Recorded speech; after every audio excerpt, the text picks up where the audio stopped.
Hello, everyone. Welcome to this month's live market update with myself and my team, John Pasalis from Realosophy Realty. For those of you who are new to these updates, I like to host them once a month to talk about what has evolved, what has changed in the market over the past 30 days, unpack the latest trends, talk about what we're seeing on the ground, because sometimes it's not necessarily aligned with the data. And then, of course, to unpack some of the latest kind of macro trends with David Larock, mortgage broker who writes for Move Smartly, always has his finger on the pulse of what is going on in terms of macro policy, Bank of Canada rate changes, all of that type of good stuff. So we are going to kick things off with just a quick look at the recent federal government's budget. There wasn't a ton of new information on housing. I mean, a lot of their investments, a lot of the commitments have been on building non-market housing, which is important. Of course, this is more sort of subsidized social housing.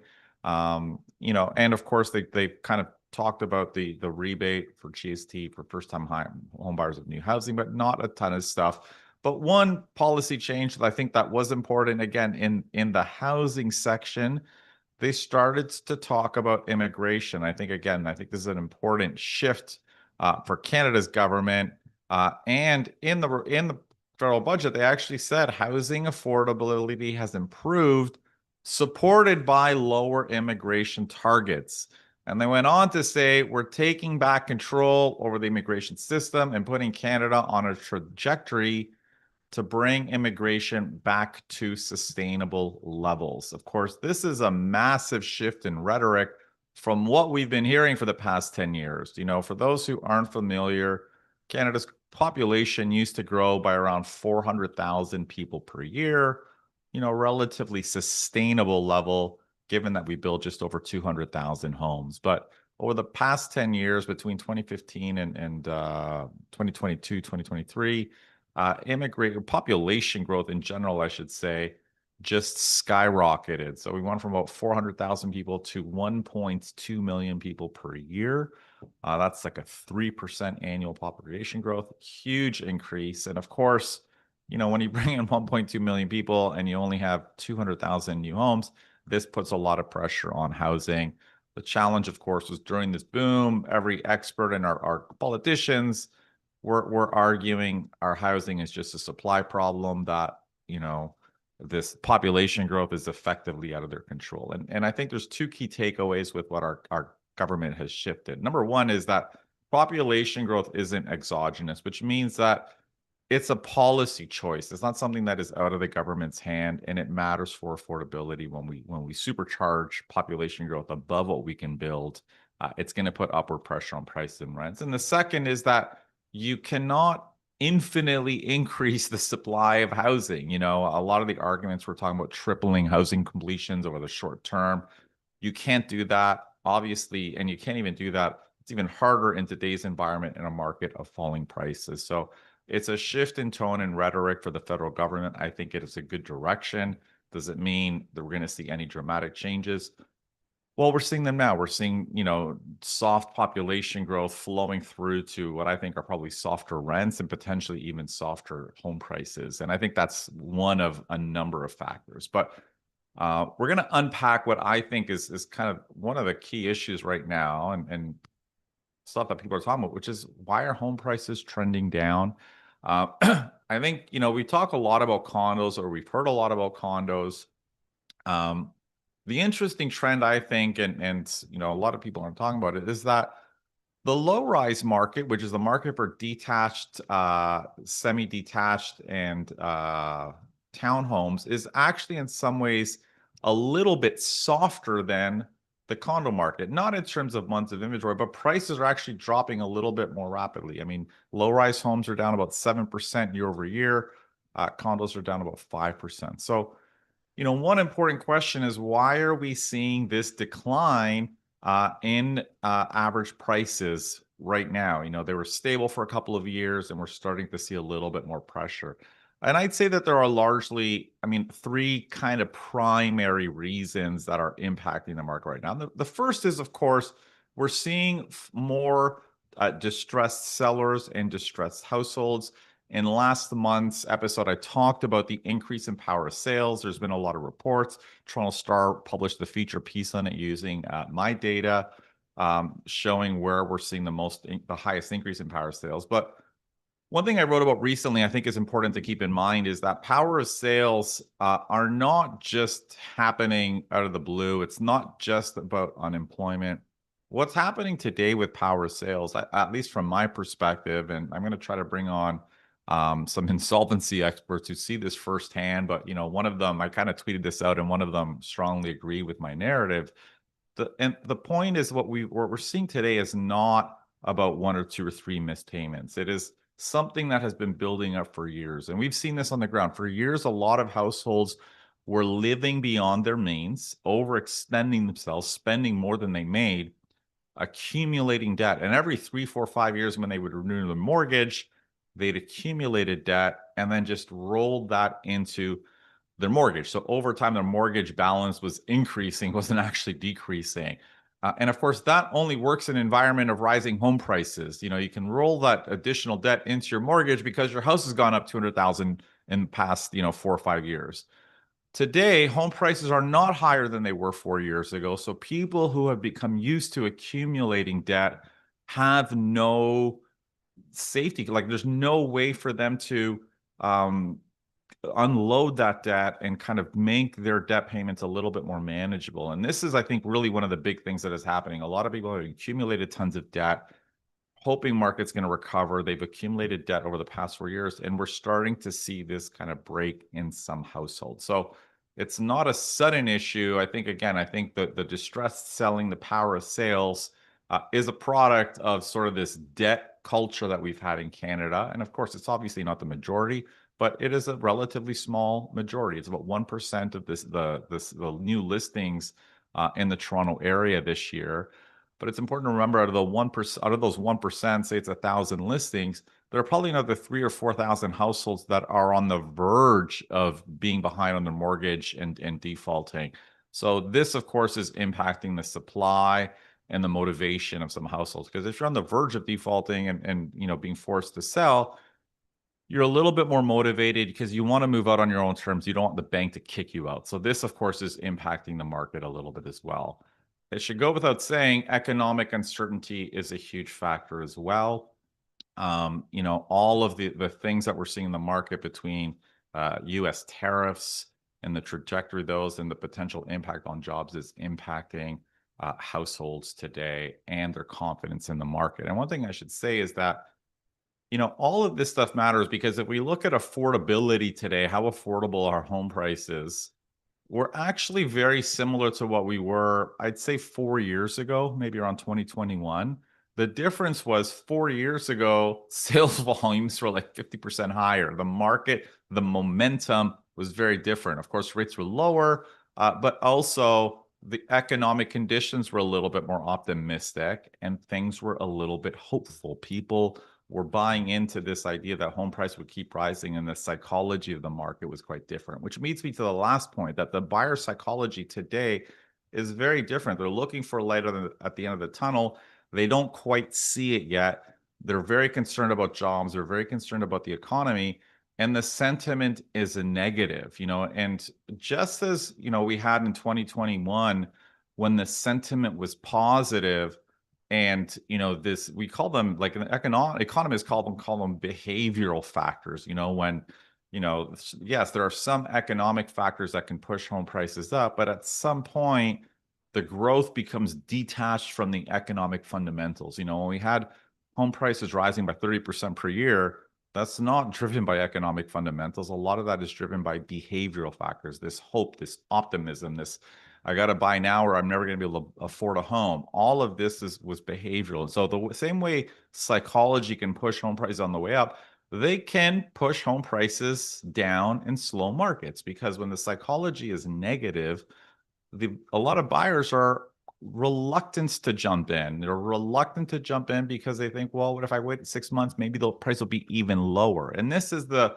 dynamic we're seeing on the grounds today. Of course, not every buyer is like that. Some need to buy, some have a life change, some need to go, and some are not worried if prices are going to be a little bit lower because they're buying for 10 years. So not everyone's thinking like this, but a lot are, which is why sales are at very, very low volumes today. So when you have a very negative buyer psychology, it of course contributes to the soft market conditions we're seeing today. And at this point, I don't know what's going to change that. I think we of course, need to see things change economically. There needs to be a little bit more optimism before buyer psychology changes. But I think the psychology of the market is certainly one of the big reasons why we're seeing downward pressure on prices. Buyers are sitting back, they're not motivated, they're lowballing offers, they want a deal.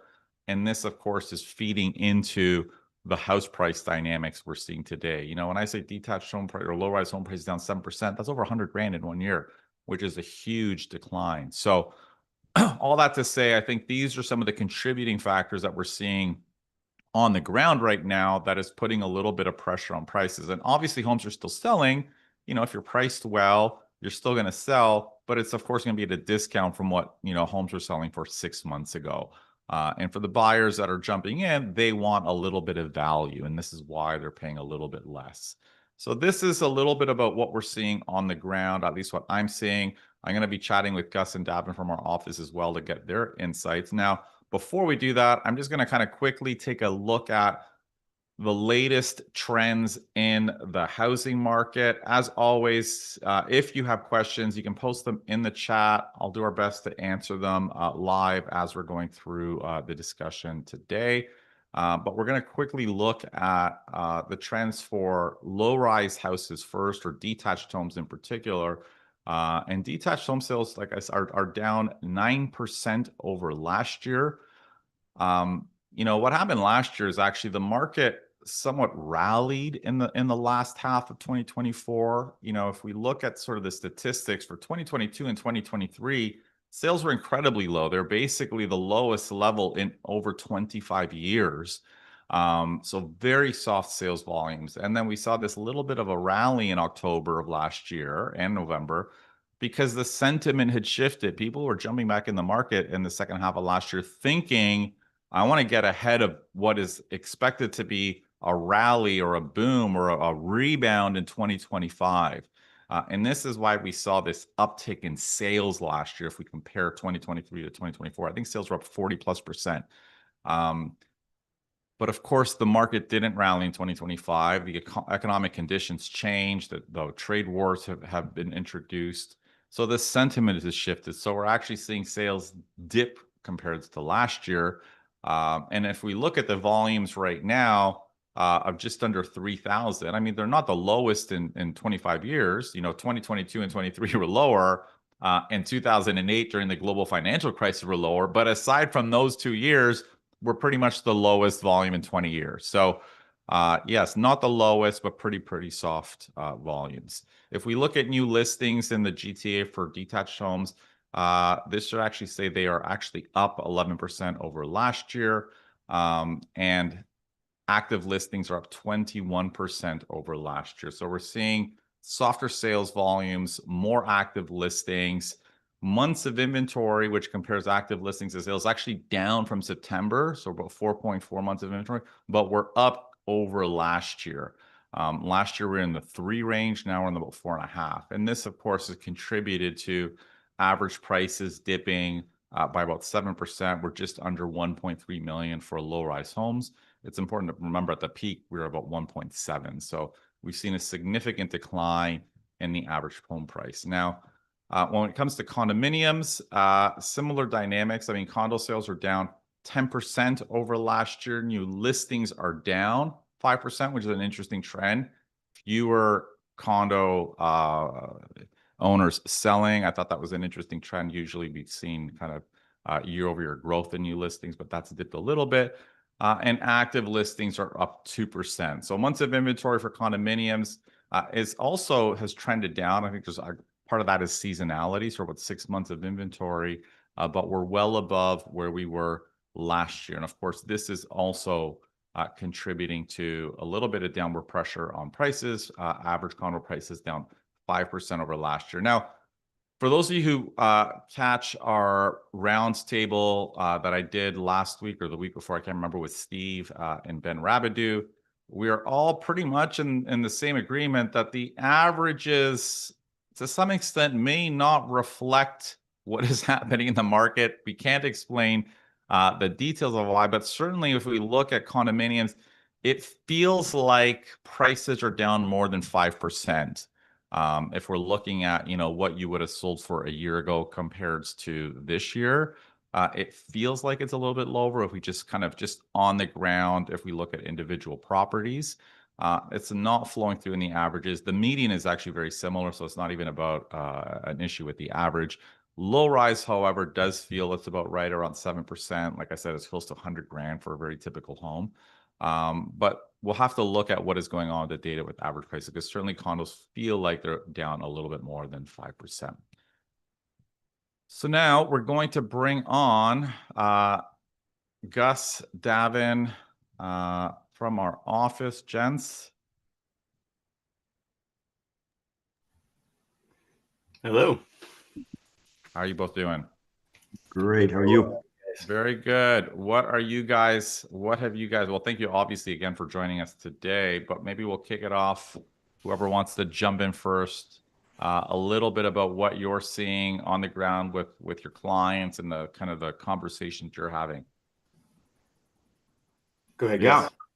Yeah. Sure. There's activity. There's definitely activity. There seems to be. I mean, it's funny. Blue Jays started playing playoffs. It was really quiet those 2 weeks. Like, just I don't know about you guys. It was deathly quiet. Everything just stopped, and then Blue Jays get knocked out. And I'm telling you, the day after. Since then, I don't know when that. It's been a couple of weeks, right? Till now, for me, anyways, and I think for Davin, it's just been nonstop. It's like people are reaching out. Let's go to showings. What about this? Asking about that. Meeting with new buyers. A lot of new first-time home buyers are interested. I'm noticing that. Asking a lot of questions, and they're, it's still early. They're probably getting their ducks in a row to get into the market. So that we'll see those most of those probably happen in the spring. And then because they're seeing there, the comment is we're seeing houses, selling 200 grand before. I mean, I was out with clients and we were looking at like $1 million houses, and a couple of years ago you couldn't find any in the East Quadrant, like E1, E2, E3. There's dozens, and there's choice for them, so that's great. And then two bedroom condos are also seem to be a thing now. Easily, I've had a couple clients buy them in the last few weeks, and another client who's offering on one today, and a couple others who want to go see more in a couple days. So it's like, and they're all targeting two bedroom, 2+1, mostly because there's no 3 bedrooms out there, but also those 2 bedrooms are somewhat affordable, 700, 600, up to 800,000 if they're bigger, which is a great starting price point for someone who's a first-time home buyer that doesn't want to be in a shoebox. Yeah, that's actually a good observation. I think it's something we've been talking about too. I mean, the condo market, you can't look at it as the whole condo market, because there's, the 500 square foot units and the larger ones. And you're right. I think with prices coming down the way they have, those 2 bedroom condos are actually now a more affordable starter home. Like you said, like 700,000. Like, obviously that's still expensive for a lot of households, but it's certainly more manageable, especially with 2 incomes, and is of course obviously the more likely option if you want to live in the city. And I agree with you. I think a lot of people are looking at that to get into the market, and I agree with some of the sentiment about sort of the first-time buyers or more buyers starting to jump in and get curious. I think people have seen the decline. People are thinking, okay, I can actually afford something now. And again, these people are not about timing. There's not about I want to time the bottom. There's certainly those buyers in, but I find there are a lot of people just like, I just want a home. Like, I'm living in a condo now. I have 2 kids. I need more space or whatever it is, and they just want a house. So, super interesting. Yeah.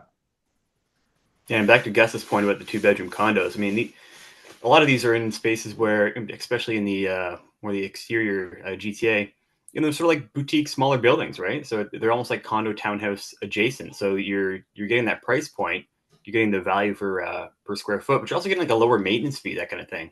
because once you get into those big units, big condos, the maintenance fee comes with it in your typical like multi-story condo. So it is a great option for those who are looking for like a home size, like a bungalow almost size condo unit. We're talking about the maintenance fees the other day, Davin. You were saying they're getting up to like $1 a square foot on some of these places where you never used to be. Gone are the days of like 50, 65 cents a square foot. No chance. No chance. If you've got all the amenities or even only a few, look, if there's an elevator in your building, you're paying like $1 a square foot, right? Like that's kind of what if you find a couple buildings, like there's still quite a few under $1, but I'm just saying they used to be rare to find them at $1. Now it's like and now you can't find anything at 55 cents or 60 cents. 75 cents a square foot and you're doing well. Yeah. Absolutely. Yeah. I was going to say too, like the market's funny, man. It's like it's just levels being, consumers don't see it because obviously they're just focused on when they're focused to buy or sell for those few weeks or months. But we see it, and just looking back at the market from what's transpired the last year and what's happening now is really interesting in that like everybody like all the tariff talk and on the uncertainty and everything just kind of froze, and then prices started to fall, but sellers are like, nah, it's going to rebound, we're not going to sell, and then buyers, the few buyers were still trying to buy and they keep getting turned away because sellers are so stubborn. And now we fast forward a few months and now all of a sudden, I'm sure you guys see it too, sellers are like, okay, fine, we'll price it at this price because we can't get that price, and we understand that market's gone and it's not coming back. And I'm seeing sellers price pretty good. It's like, oh yeah, this house sold for 1.160 a year and a half ago, and now they're asking for $1.1 million. That's $150,000 reduction, right? Yeah. So you're thinking as an agent, I'm like, okay, and then you do your homework, it's worth around $1 million, and then you run into the buyers now, and they're like, well, I'm not paying $1 million, I'm not paying list price. Let's offer them $900,000. and I don't blame them because I get the psychology, right? Yeah. They went from like, we're not buying right now because everything's going to crash. So they disappeared to then coming in, and we're seeing more and more buyers to be like, okay, we're ready now. And now that sellers have brought their prices down and buyers are ready, but buyers are only ready to pay a lot less than what everybody's listed. So it's like, I feel like the market's still stuck is what I'm trying to say. It kind of is. And you're right. I mean, I enjoy the psychology of the market. Like, it's just fascinating. Like for us who work in it and see it and see the sentiment and see it evolve, you're 100% correct. The market was actually hot in January of this year before Trump started. Like it was competitive. Like people were worried prices were going to surge in the spring, and then all of a sudden it just flipped, and then it slowed down. And you're 100% correct. The sellers were stubborn. They're like, this is short term. I'm holding out. I'm not budging on my price. And this is partly why inventory has built up, quite frankly, over the past year or 8 months. And you're also correct that the sellers, I'm finding, are adjusting to the markets today. And again, the ones that are adjusting are the ones that just want to move on. They're like, I also just want to buy my next house, or I want to move out of the city. So they have shifted. So they're more realistic today. But you're also right that the buyers are just very greedy. And to your point, I mean, it's hard to blame them. I mean, if you're a home buyer, you've looked at what has been going on in the market. You have had zero leverage for like 15 years in Toronto's housing market, like zero. Everything's like bidding wars and competitive. Yeah. And finally you get a little bit of leverage, and you want to take advantage of it. And the big thing is, there's no urgency. Like, the buyers don't feel the urgency. They don't think prices are going to, and this is why you're seeing a lot of these. I'll offer them way under, even if they're priced relatively well. And when I say well, to your point, Gus, it's 7 to 8% below what they would have sold for a year ago. I don't mean last year's prices, but you're right. The buyers still want a little bit of value in this. Looking at it that way, you almost think, okay, if that's the wave, then if inventory starts to kind of tighten up a little bit next year or at some point, if it does, And then, if the trend continues with new buyers coming in as we have this month, let's say, and that continues, will it flip again where, then you're going to see the next phase where everything starts to move because it's priced right. And the mentality of the buyer is like, okay, this is the best I'm going to get. Like once the tariffs get figured out, is that what buyers are going to be like? Because right now everybody's like, well, that's still uncertain. The prices will continue to drop. There's a lot of default, power of sales. But once those two things kind of flatten out and they stop being in the news, because I feel people follow the news headlines so much, is that going to again shift psychology where buyers are like, okay, that's enough. This is pretty much the bottom. Let's get in now. It'll be interesting to see. I think it is, and I think that's the hard part about predicting how things are going to evolve. Because I agree with you, a lot of it, like when the market starts to turn again, I think is going to be dictated by buyer sentiment more than anything, and I think it is going to be when people start feeling a little bit more confident about the economy. You know what I mean? And I don't know when that's going to be. Like, again, it could be 9 months from now. It could be a year and a half from now. Like, because you don't know what the economy is going to be like. And we're going to talk about David Larock. I mean, the one thing I thought was interesting from the Bank of Canada's outlook in their monetary policy report, they're forecasting GDP growth of next year. Not a lot, modest, like 1%,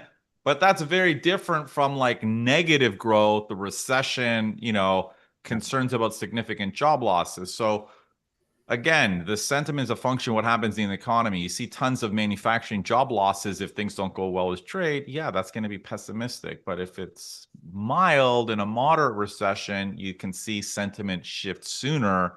And I think that's when buyers will get more interested. Yeah, I think we got to clear up some some language. We're saying calling buyers greedy. Got the chat blowing up over here. Are people on? But I don't think it's a bad thing for the record. They want to be opportunistic. They want to be opportunistic, right? They should get their just desserts as well. But I think if people are interpreting that as a negative comment, to be clear, I don't think it is. Like sellers were greedy for 15 years. Like it's not it's not a jab at buyers. Like there's been a seller's market in Toronto for 15 years. So when it flips to a buyer's market, the buyer should be greedy. Like when we're negotiating with our buyer clients, it's very funny. We had a client like who's looking at making an offer the past week, and it was hilarious because she was kind of made the comment about how in some ways I'm a little bit more aggressive even on their pricing than they are. Like they're kind of lowballing, but I'm like, you should go even a little bit lower, depending on who they're negotiating with. So I don't think it's a bad thing to be greedy and to be a little bit aggressive when you're in a buyer's market. You have you have all the cards, so I think it's a positive thing. The interesting part is also not just the sellers; it's certain agents a lot of agents who are like fighting back on this, and like I've been having conversations of like agents still using comps from 7 months ago. Like, what are you talking about, man? The market's like night and day from 7 months ago. Yeah. For sure. Davin, I don't know if we have any seller agents as well, not having those appropriate conversations to get the prices where they do need to be. Either they're buying the listing by saying we'll get you X when it's not realistic, or they just don't know, or they're scared to. They're scared to tell their prospective sellers where they ought to be. And you can't be scared. No, you're right. It creates ghost listings, right? If we have 6,000 listings in a certain, like in City Toronto, 3,000 are really for sale because they're either overpriced or they're garbage. Yeah. So it's a good point. Let's grab a question. All right, let's do it. From J Dubs. How do you think the new first time home buyer tax reduction will impact the market? So that's the tax, the reduction on GST under $1 million for first-time home buyers. I think it'll have very little impact in the next little, like certainly not condos. First-time home buyers aren't buying a lot of condos. I mean, potentially in low-rise homes, but again, I think there's still too big of a gap. I mean, where I'm hopeful where it might impact, I was just speaking yesterday at a conference on missing middle housing. And most, these are like multiplexes, 4 or 5 units, and most of these have been built as purpose-built rentals. And I'm hopeful we start to see more people building them as sort of small condos, like the way you would see in a lot of European cities, like stacked houses. Because I think they can be affordable for first-time buyers to get into the market. One of the challenges has been, purpose-built rentals are completely exempt pretty much from GST, HST. That's not the case with condominiums, but perhaps in this price point, we could start to see more missing middle multiplexes for owner occupiers rather than renters only. So that might be a space where I'm hopeful that we might see a little bit more change. Yeah. We got another one here from B9XM. Do buyers use home inspections for the sole purpose of discounting a price even further?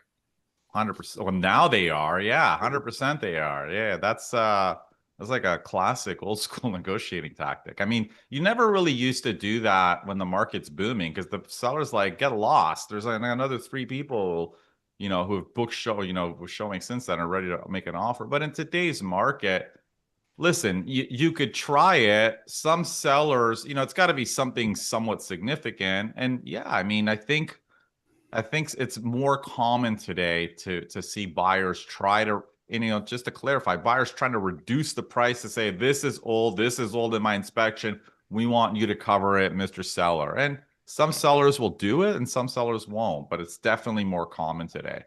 Yeah, and you have to be, cognizant of what it is you're asking for. I mean, if you go in and say, you do your inspections, you'll find out, oh, the windows are old. I'm like, well, of course they're old. You saw that on your showing. It's got to be something that's not hidden, but something that maybe not everyone would see so blatantly obviously in a showing, because the seller would probably say, well, you must have baked that into your offer price. You knew they were old. Did you go through with your eyes closed?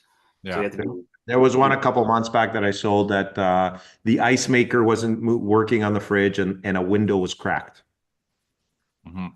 Windows like, maybe $800, $700, ice maker, a few hundred. We discounted them $1,000, right? Yeah. You reduce it, but yeah. And I mean, and there are like pre-list home inspections, things like that. So that's a different kettle of fish. Obviously, that's an inspection that the seller has prepared before they actually do list the home. Take those with a grain of salt. Of course, there are companies and inspectors that are more reputable than others. So if you don't like that certain inspection, yes, you can go ahead and do your own. Will it probably turn up the exact same issues? Yes, but at the very least, you had the solace in knowing that you were going through with the inspector of your choice. Yeah. And some inspectors do walkthroughs if you want to pay that smaller amount. But if it's Jim's inspecting from Timmins doing an inspection in Toronto, you got to pause for a second and kind of take a second look. Yeah. I saw we got a couple questions from Connie comparing the sentiment in 2021 to today and whether the market's waiting for lower rates. I mean, certainly the sentiment in 2021 was partly contributed by the fact that, I mean, you can get a 5-year mortgage rate with a 1 in front of it, probably. You know what I mean? So cheap money was a huge factor. But again, I think my point earlier was that alone does not explain why prices went up 30% per year. You know what I mean? Yes, there are economic factors, but a lot of that growth was just exuberance, quite frankly, right? And today the sentiment, of course, is very different. Rates are higher, but on an affordability level, we're still similar, if that makes sense. So rates are a little bit higher, or a fair bit higher today. But to the question is the market waiting for lower rates to stimulate the housing market? Or I don't think so. Like that's nothing from what I'm hearing. Is that I think this is what a lot of sellers were banking on over the past year or year and a half. Were holding out, expecting like this next rate cut will stimulate housing.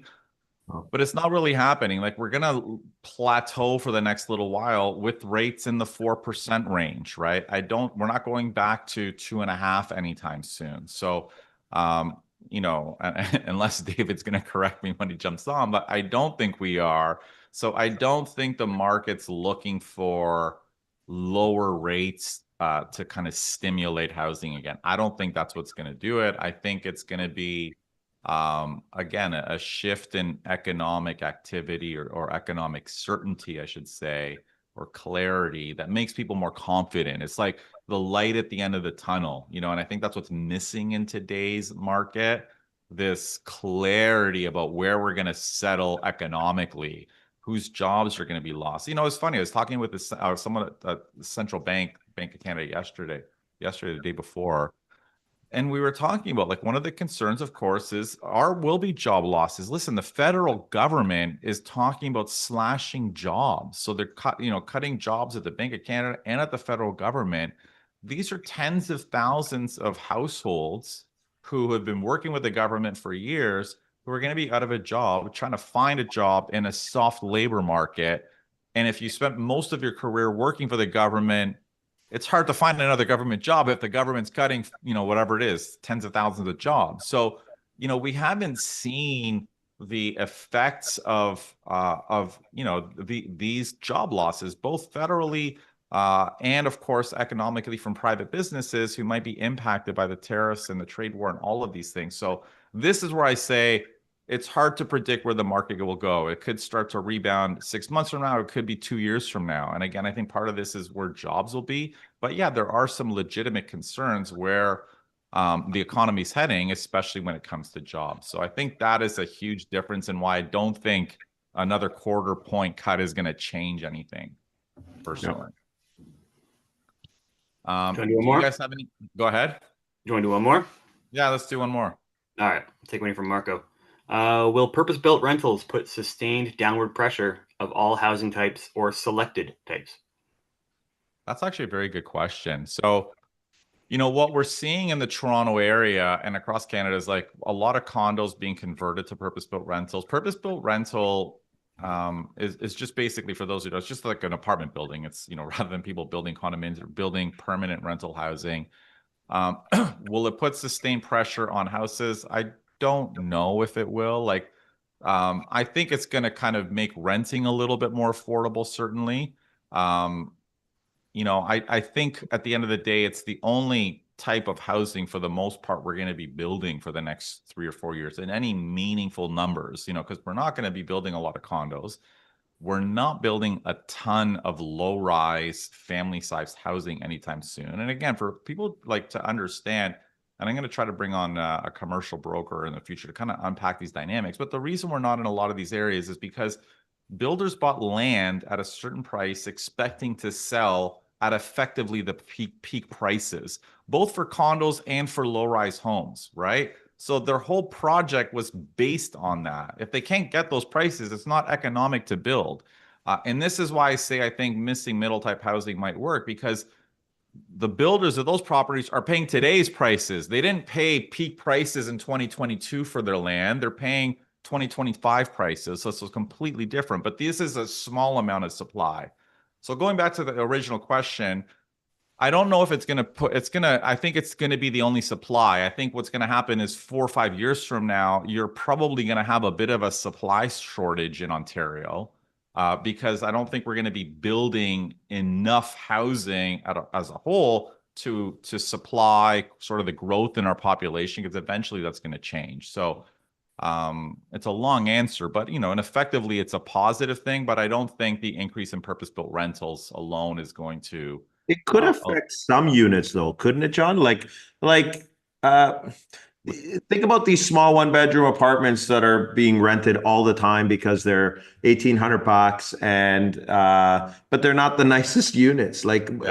Those may be, if purpose-built rental condos, you can get a 400 square foot above ground for a couple $1,000. Why would somebody pay $1,800 for a basement apartment, as an example? Well, okay, here, times it might, Let's go further. Okay, one thing is with purpose-built rentals, a lot of these big companies, number one, are overpriced. There's an article in the Globe and Mail, they're insanely expensive. There's an article in the Globe 2 weeks ago saying they're having trouble completing them, renting them out. It's taking a long time.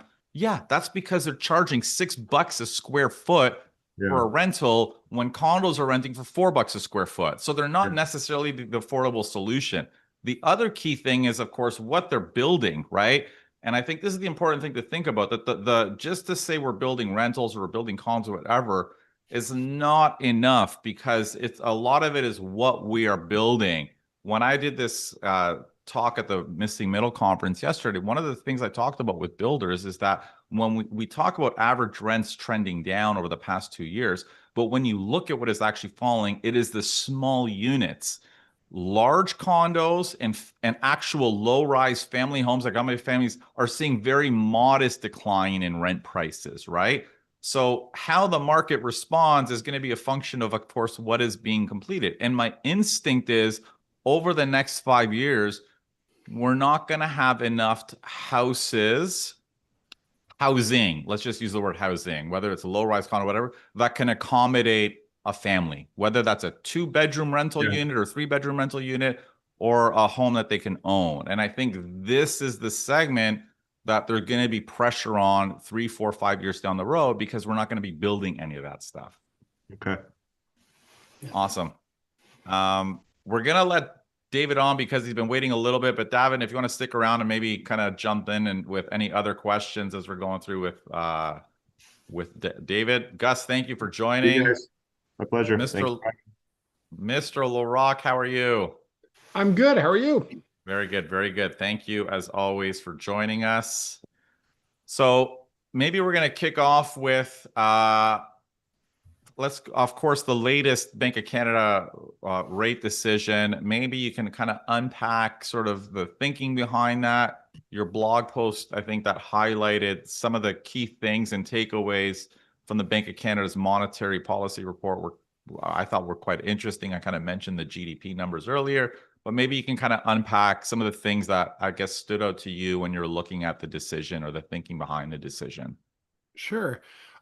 Let's start with something you said earlier today, John. You were surprised that that the Bank of Canada was forecasting any positive growth next year, right? Did I hear that? Okay, to be clear, I think when we think about or hear about the outlook for the economy, there's obviously like there are different forecasts. Like to me, the 1% growth that they forecasted is sort of the soft landing, if you want to call it that kind of outcome, and I think many people were worried about the slightly harder landing, which would have been negative growth and more job losses, right? Yeah. So I think that to me, that's what I say, I think was a little bit surprising. To me, that is, it's not a bullish outcome, but I think it is the best case scenario that people were hoping for. But what are your thoughts on that, or what my take on it? Well, let me give you some context. In the history of Bank of Canada base case forecast, they've never one time forecast a recession. So okay, that's all. So See, this is why you're on the show, because you read all their monetary policy reports and you've read all of them. So this is all just fluff, is what you're saying. Effectively. Well, let me confess that the Bank of Canada was writing monetary policy reports when I was still in short pants. So I haven't read all of them, but I've read a bunch of them, and I've never read them forecasting a recession in their base case forecast. So I did ask ChatGPT, and ChatGPT went back to the 80s, and sure enough, if ChatGPT is correct, and on something like this, I think it would be, the Bank of Canada has never forecast a recession in its base case forecast. And when you think about it, the Bank of Canada moves markets, right? So if the bank says, we think the economy is going into the dumper, I mean, that would be nothing but bad. And they would make it so whether it was bound to happen or not. So the reality is a 1% forecast, GDP forecast by the Bank of Canada is about as dovish as they get in their forecasts. Okay. So we shouldn't be celebrating that it wasn't worse, because it's about as, again, it's probably about as low as they would go, going back to COVID, going back to 2008. And again, the bank is cautious. Most importantly, what the bank is saying right now is, and of course they're saying there's lots of uncertainty, and rightly so. What they're really saying right now is, we can see severe impacts in certain parts of the economy. What we don't yet know is whether those impacts will spread to other parts of the economy. Like, for example, steel, automotive, a lot of the base manufacturing industries that sustain the Ontario economy have been severely impacted. But so far, we haven't seen that contagion effect, which is really what will determine in the grand scheme how bad this gets. And that's something that for as long as it's an open question, the bank will highlight the risk, but they don't want to prejudge the outcome and say, oh, we think it's all going to go bad. So they highlight it as a risk. By the way, instead of forecasting a recession, the bank will sometimes say, we're so uncertain about the future, we will not provide a forecast right now. And when they do that, that's about as close as you get to the bank forecasting a recession. Let me tie this to today's mortgage rates, John. What's interesting today in the psychology of borrowers that I see out there is people are saying, I think rates are going to fall. Mm-hmm. And the reason they think rates are going to fall is because they read the headlines and they see that the economy is headed for rough waters, and they think that tariffs are going to slow things down. They're worried about a recession. And what I tell those borrowers is, those things may ultimately happen, but everything that you and I can see today is already in the price. In other words, fixed mortgage rates are priced off of Government of Canada bond yields, and the investors who buy and sell bond yields every day, the pension funds, the life insurance companies, the giant investment firms, they see all the same headlines that we see, and anything that is apparent to the market is already reflected in the price. So if your reason for going variable because you want to lock in a lower fixed rate when the bad things that everybody thinks are going to happen ultimately materialize, what I say to borrowers is, rates might go lower from here, but they won't be because of the factors that you and I can see clearly today. Those are already in the price. It'll be because new information comes to light. For example, things are worse than expected. There are new tariffs. Maybe something else happens, like inflation really starts to take off. It was a big unknown right up until last week what the federal budget was going to look like. We knew that the federal government was going to be aggressive about responding to negative impacts from tariffs. Prime Minister Carney had talked a lot about infrastructure investment. That can be very good for our economy over the long term, but over the short term, it adds inflationary pressure to the economy. So, for example, if that budget had been a lot different than the market was expecting, that could certainly have affected things, and that would have been a new unknown being introduced to the market that then had to be repriced. Interestingly, the market barely reacted to the budget, so I think it was pretty much in line with what was expected. At least the reaction would lead us to believe that. But again, the reality is people who think that rates are going to go down because of things that are readily apparent to them now are double counting, because all of that stuff is already in the price. Yeah, and I think the important thing that you touched on, and it's something we talked about on previous episodes, is that in Canada, we have this mindset that lower rates means the housing market is going to boom. And I agree with you that in this context, in today's environment, we might get another cut, but substantially lower case means things are very, very bad, is the most likely outcome. A big increase in unemployment, big negative sentiment, and I think, again, all of these are not they're not stimulative to housing when people are worried about losing their job, even though rates are lower. Yeah, absolutely, John. And interestingly, when it comes to mortgage repayment, rates aren't a major factor in determining levels of mortgage default. It's really job losses. And that is a more prevalent threat now than it's been for a long time. You talk about things would have to be a lot worse for rates to be lower. Yeah, I mean, we need to have a once in 100-year pandemic and all be wearing masks again to be getting the kind of rates that everybody's fawning over back when things were below 2%.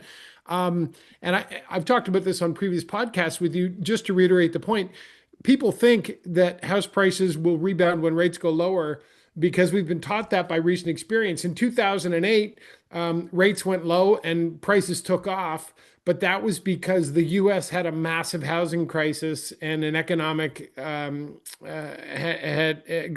U.S. economy was hammered, but the Canadian economy really didn't get much blowback. As at the time, economist Benjamin Tal at CIBC deputy chief economist, said Canada just got the secondhand smoke from the U.S. housing crisis in 2008. But because our bond yields are tied to U.S. bond yields, our rates went down. And because our economy didn't get hit that hard, house prices really took off. During COVID, our policymakers slashed rates. They were worried about a depression, let alone a recession, and we didn't get one. So rates went down.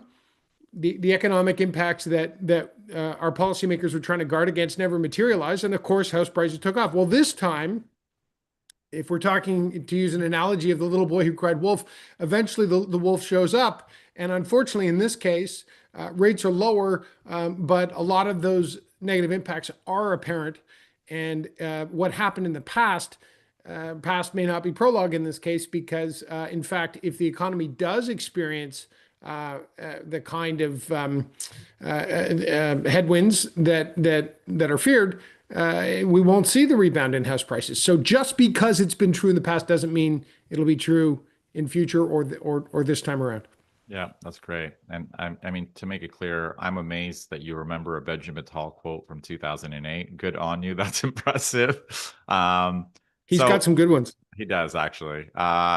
As do you, actually. You have some great one-liners. But talking a little bit about, before we look at any other questions, kind of the outlook ahead for the Bank of Canada. Are we expecting, I mean, I think they said they're basically done. I mean, I think you think maybe they have one more cut ahead of them. Then we've had these, I mean, what I think are kind of confusing job numbers, job growth, we would, so maybe unpack kind of some of the things you're seeing there and what's behind these job numbers that are up where, it doesn't feel like they should be up. What do you think's happening with some of those statistics?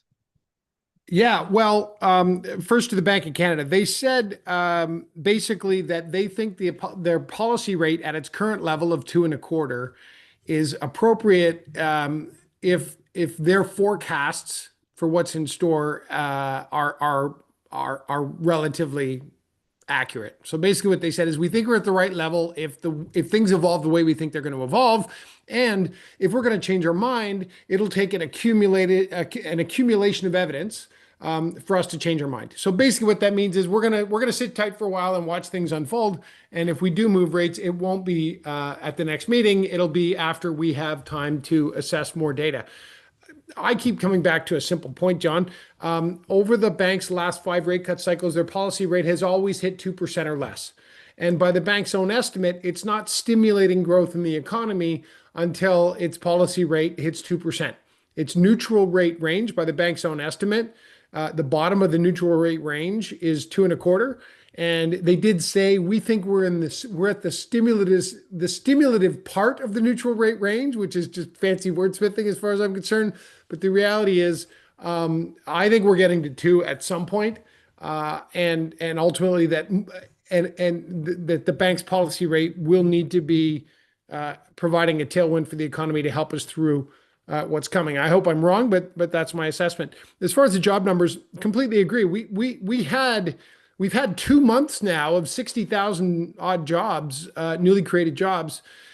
And that isn't intuitive to people. The economy appears to be slowing down. There's lots of bad news. Consumer sentiment is getting hammered. The reality is the jobs from last month were all part-time jobs, and a bunch of them were actually tied to the Blue Jays run. Really? Most of them were in Ontario. And a big chunk of them, a few of the major bank economists issued reports, and they actually said that a lot of the part-time hiring was tied to the Blue Jays run, because what a run it was. So there's that. The other thing is we have to take it with a grain of salt. When you add up the 2 great job months we've recently had, we're still down for the year. So we pulled back a little bit. We had a bunch of losses accumulating and things were looking pretty bad. But even if you factor in the 2 good months that we had, we're still down for the year. The other thing when it comes to job creation in the Bank of Canada, the bank is concerned when the economy is when there's more demand for jobs than supply. And right now, Bank of Canada Governor Macklem recently assessed that our labor market conditions were soft. What was the word he used? Again, a carefully chosen word by him. What we're seeing is the labor force supply is increasing faster than demand for jobs. That is not going to add to inflationary pressures. Average wage growth is right now about 3.3%. Good news for consumers is wages are growing above the official rate of inflation. So that means purchasing power should be expanding. That's good news for the economy. But average wage growth is slowing. We were up in the forest for quite a while. It's been slowing pretty consistently. And again, what we're seeing there is some reduction in inflation pressure. And that's really what the Bank of Canada sees now. The question is, the Bank of Canada might want to cut rates to stimulate the economy, but only if inflation allows. And what we're seeing is the two main sources of inflation over the past couple of years have been mortgage rates and rents. And both of those are pretty definitively on the decline right now. So even though, because of the lag effect of how they're calculated when they're included in the consumer price index, their full impact isn't felt until it averages in over time. But the reality is both rents and mortgage rates are going to go from being a source of inflationary pressure to a source of deflation. And that means that really the bank will have the leeway it needs from the inflation data to cut if it feels like the economy needs stimulus. And I think the economy will need stimulus. And by the way, I hope I'm wrong, because that will not be good news overall. But that's my assessment. Thank you, David. Davin, maybe we'll bring you on to see if we have any other questions for myself or for David before we. There's no direct questions for David specifically. There's a comment here saying it's not just the Bank of Canada. No bank has forecast a recession. If you want to speak to that, but we don't have a question for David. All right. Any other questions before we wrap up? Let's check to see if anyone else. All right, Mr. Larock, I think we kind of covered everything. Any other kind of thoughts or takeaways before we wrap up for November? No, I mean, I do think, John, it's interesting. Of course, we are as Prime Minister Pierre Elliott Trudeau once said, we are a mouse sleeping next to an elephant. It'll be interesting to see now that the U.S. shutdown has ended, and we will get the release of U.S. data and not just current data, but there'll be a backlog to get through. So we might see some volatility in the bond market if the pent up economic data releases show a more marked downtrend for U.S. economic momentum. I think they will. But we'll see. Again, in the U.S., it's much more pronounced. In Canada, we have inflation on the wane. In the U.S., inflation pressure has been picking up, and there's a lot of bets right now in the market that the Fed's going to keep cutting. And when we get this next round of U.S. data, if there's too much inflation, and if U.S. growth isn't yet as weak as some fear it will be, then we could see a recalibration. That would mean U.S. bond yields would move higher. That would put upward pressure on our bond yields by association and our fixed mortgage rates. And in terms of what's next and what I'm watching for in the very near term, I want to see those U.S. Economic data releases. We're going to get a couple of months worth, where normally they come out, in a trickle one by one, but now we'll get a batch of them because the shutdown just ended, and suddenly all this data is going to be available, and that'll be the next thing to watch. Awesome. So we'll have a lot to chat about next month then. Awesome, David. Thank you for joining us. Where can people get in touch with you if they have any questions? Mortgage, Twitter, LinkedIn, what's the best way? They can type my name into Google and they'll see all my socials, or they can go to my website, mortplan.ca. Beautiful. Thank you. Thank you, Davin, for joining us, and thank you all for your questions. We will see you next month.